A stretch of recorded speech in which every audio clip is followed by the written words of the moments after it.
Action. The fiery furnace. Some kings are okay and some kings are alright. Some kings do some things better kept out of sight.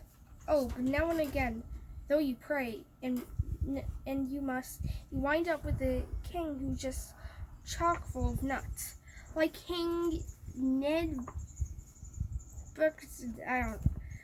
King Nebuchadnezzar, just the nuttiest king the world ever knew. A king way back when, worse than the old you-know-who. Oh yes, even those kings were completely nuts too. One day, as Neb sat on his king behind, as he did his king thing, it popped into his mind. Just one teeny small thought, just a tiny bit to do. But he grew and grew and grew and grew, and then he thought, well, why not? I'm the king, am I not? And besides, I have nothing much better to do. So he gathered together each nickel and each cent, every bright green, golden, twinkling thing he could find, every nugget and every trinket, each coin and double loom, and he melted and smelted from morning till noon. And he fashioned an image, an idol, a lie, nearly 9 feet around, almost 90 feet high. When he looked at that thing started to look at him. That big fat king head of his started to swim. So he called for his pipe and called for his bowl.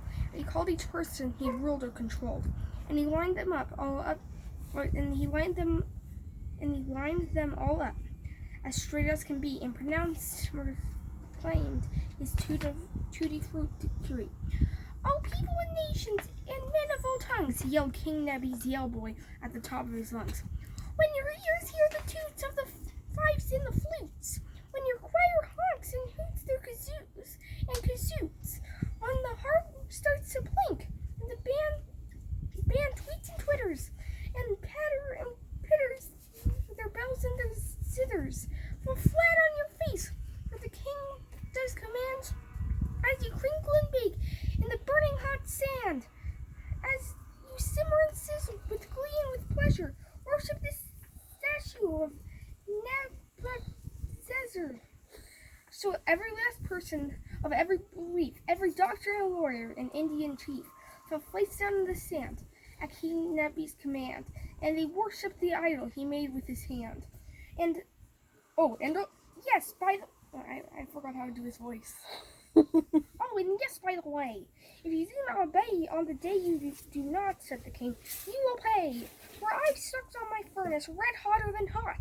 That's where you'll go if you dare do not. So as you may have guessed, and most people would, all those folks followed orders except for them, and followed them good. Every one that would be, except for three little wee little godly good guys, a wee little pea. Godly surprise. 3 godly good guys who said, no, we won't go. Shadrach, Meshach, and Abednego. Can it be? Oh, I forgot how to do his voice.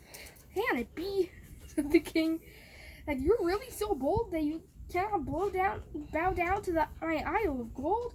Now let's try this again. It's quite easy, you'll see. Simply open your mouth and repeat after me. When your ears hear the toots of the fifes and the flutes, when the choir honks and hoots their kazoots, fall flat on your face. Yes, we heard your decree. Your tutti frutti decree is dumb as can be. Do whatever you like, do whatever you will. Throw us into your greasy black barbecue grill. But your burning red hotter than hot as can be, flaming fiery red furnace won't burn us, you'll see. For God is our God, He is God. And we vow, if he saves us or not, we will not ever bow. Oh, but Neb wasn't kidding. No, Nebby was not. From one to the end, no ifs, ands, or buts.